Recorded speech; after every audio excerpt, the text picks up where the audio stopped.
असलकुम everyone, hope you all are fine and doing great. तो आज की वीडियो में हम डिस्कस करेंगे सिम्टम्स और कॉजेज़ क्या होते हैं कार्पल टनल सिंड्रोम के। तो कार्पल टनल सिंड्रोम जो होता है इसका फ़र्स्ट कॉज ये होता है कि जब कार्पल टनल के अंदर जो है स्पेस आ जाती है और रिस्ट जो है नैरो हो जाती है, जिसकी वजह से मीडियन नर्व क्या होती है, दबना शुरू हो जाती है और टेंडन्स जो होते हैं ना कार्पल टनल के अंदर वो भी क्या होना शुरू हो जाते हैं, दबना शुरू हो जाते हैं, यानी कि प्रेस्ड होना शुरू हो जाते हैं, जिसकी वजह से हमारा जो है हाथ जो है वो क्या होना शुरू हो जाएगा, स्वेल्व होना शुरू हो जाएगा और सेंसेशंस ऐसे होंगे जैसे कोई हमें सुइयाँ चुभ रही हैं। तो ये वाली सेंसेशंस जो होंगी हमारे फिंगर और हैंड्स के अंदर होंगी। अब हम देख लेते हैं कि हैंड पेन जो है क्यों होती है कार्पल टनल सिंड्रोम की वजह से। अगर तो कार्पल टनल सिंड्रोम है तो इसमें क्या सिम्टम्स आते हैं, जैसा कि मैंने आपको बताया कि इसमें क्या होती है, हैंड पेन होना शुरू हो जाती है। अब इनके अंदर कुछ कंडीशंस आ जाती हैं जिसकी वजह से हाथ में जो है दर्द होती है। सबसे पहली कंडीशन आती है जिसको हम कहते हैं डीकर वेन टेंडिनोसिस। अब ये एक ऐसी कंडीशन होती है जिसमें स्वेलिंग होना शुरू हो जाती है, इन्फ्लेमेशन होना शुरू हो जाती है, जो अफेक्ट कर रही होती है हमारी रिस्ट को भी और जो हमारी बेस है थंब की उसको अफेक्ट करती है। अब इस कंडीशन में क्या होगा, पेन आएगी और उसके बाद अगर हम फिस्ट बनाते हैं अपनी जो है हथेली को, अपने हाथ को जब बंद करते हैं फिस्ट बनाते हैं, जिसकी वजह से क्या होगा उसमें जो है किस तरह की सेंसेशंस आएंगी, शेकिंग लाइक सेंसेशंस आएंगी हमारे हैंड में। उसके बाद आ जाती है ट्रिगर फिंगर की कंडीशन। ये एक ऐसी कंडीशन होती है जिसमें क्या होती है, सॉरनेस आती है, बेस किसकी, फिंगर और थंब की बेस पे जो है सॉरनेस आने लग जाती है। ट्रिगर फिंगर में क्या होता है, पेन होना शुरू हो जाती है और इसमें क्या आती है, स्टिफनेस भी आती है। अगर हम बेंड कर रहे हैं अपने फिंगर्स को और थंब को तो ये होती है ट्रिगर फिंगर।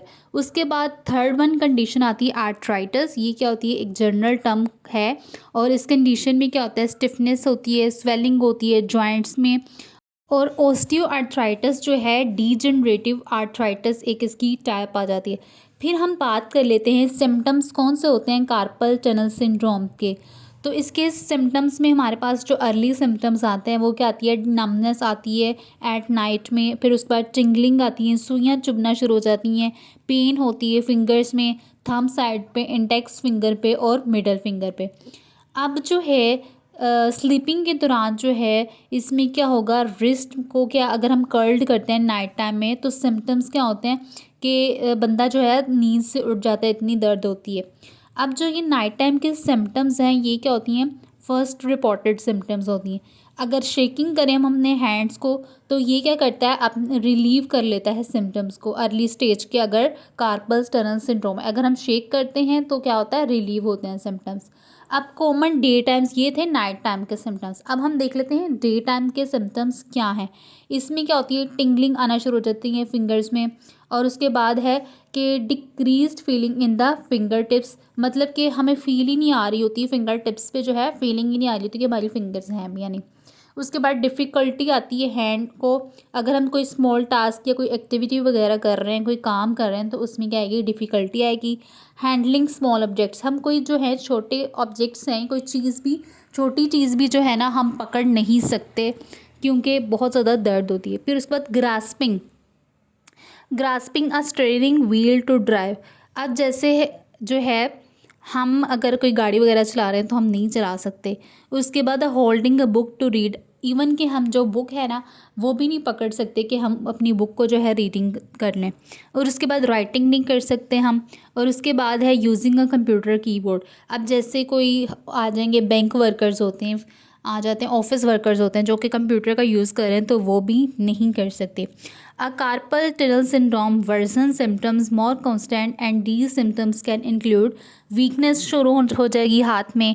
और जैसा कि मैंने बताया कोई टास्क नहीं परफॉर्म कर सकते, कोई काम नहीं कर सकते, तो इसकी वजह से क्या होगा कि कार्पल टनल सिंड्रोम की वजह से हम कोई काम भी जो है नहीं कर सकते। ड्रॉपिंग ऑब्जेक्ट्स, अगर हम कोई चीज़ पकड़ लेते हैं तो वो गिर जाएगी हमसे। तो इसमें क्या होता है, ये एक स्वेयर कंडीशन होती है जिसमें क्या होता है, मसल्स जो होते हैं ना थंब की बेस के वो क्या होते हैं, उनका साइज़ भी छोटा होना शुरू हो जाता है, जिसको हम कहते हैं मसल एट्रोफी कहते हैं। हम बात कर लेते हैं कि डायग्नोसिस क्या है और टेस्ट कौन से हैं कार्पल टनल सिंड्रोम के। सबसे पहले अगर आप फिजियोथेरेपिस्ट हैं तो आपको पता होगा कि टाइनल साइन होता है। ये किसके लिए करवाया जाता है? कार्पल टनल सिंड्रोम के लिए ये वाला टेस्ट कराया जाता है, जिसमें जो है फिजिशियन टैप करता है मीडियन नर्व के ऊपर ताकि रिस्ट पे देख सके कोई टिंगलिंग सेंसेशंस या फिंगर में कोई टिंगलिंग सेंसेशंस तो नहीं आ रही। फिर उसके बाद आ जाती है रिस्ट फ्लेक्शन टेस्ट या फेलन टेस्ट भी हम इसको कहते हैं। इस टेस्ट में हम क्या करते हैं कि पेशेंट को हम कहते हैं कि अपनी एल्बो जो है ना टेबल पे रखे, जिसकी वजह से उसकी रिस्ट क्या होगी, उसकी जो रिस्ट है ना आगे को घिरना शुरू हो जाएगी। अगर जो है कार्पल टनल सिंड्रोम है होगा उसको, तो वो एक्सपीरियंस करेगा नमनेस टिंगलिंग फिंगर के अंदर 60 सेकेंड्स के लिए उसको ये नमनेस और टिंगलिंग के सिम्टम्स जो आते रहेंगे। तो फिर क्या होगा, फेलन टेस्ट क्या होगा, पॉजिटिव होगा। अगर जितनी जल्दी उसको सिम्टम्स हमें शो होना शुरू हो जाएंगे तो उसको जो है उतना ही सीवियर कार्पल टनल सिंड्रोम होगा। फिर उसके बाद आता है नेक्स्ट एक्सरेज, जिसमें हम जो है डायग्नोस करते हैं कार्पल टनल सिंड्रोम को। एक्सरे कराएंगे हम रिस्ट का, जिसमें क्या होगा कि उसकी जो रिस्ट की जो है वो मोशन है ना लिमिटेड होगी, उसकी रेंज जो है वो लिमिटेड होगी और उसको आर्थराइटिस भी हो सकता है और ट्रॉमा भी हो सकता है। अब एक लास्ट वन टेस्ट होता है जिसको हम कहते हैं ईएमजी या इलेक्ट्रोमायोग्राफी नर्व कंडक्शन स्टडीज़। ये क्या होती हैं, जिसमें मीडियन नर्व जो है उसको जो है डिटरमिन किया जाता है कि उसको जो है कि कार्पल टनल सिंड्रोम है या नहीं है। इसमें क्या होता है कि मीडियन नर्व्स जो होती है ना वो वर्क कर रही होती है, इटसेल्फ जो है वो खुद ही काम जो अपना वो कर रही होती है, और जो है ना मीडियन नर्व मसल की जो मूवमेंट्स है ना उनको भी कंट्रोल कर रही होती है। तो इसमें जो है नर्व कंडक्शन स्टडीज़ में हम जो है डायग्नोसिस कर सकते हैं। तो ये थी आज की वीडियो। आई होप कि आपको आज की वीडियो बहुत ही इन्फॉर्मेटिव लगी होगी। मज़ीद हेल्थ रिलेटेड इन्फॉर्मेटिव वीडियोस के लिए मेरे चैनल को सब्सक्राइब करें। मिलते हैं नेक्स्ट वीडियो में, तब तक के लिए अल्लाह हाफ़िज़।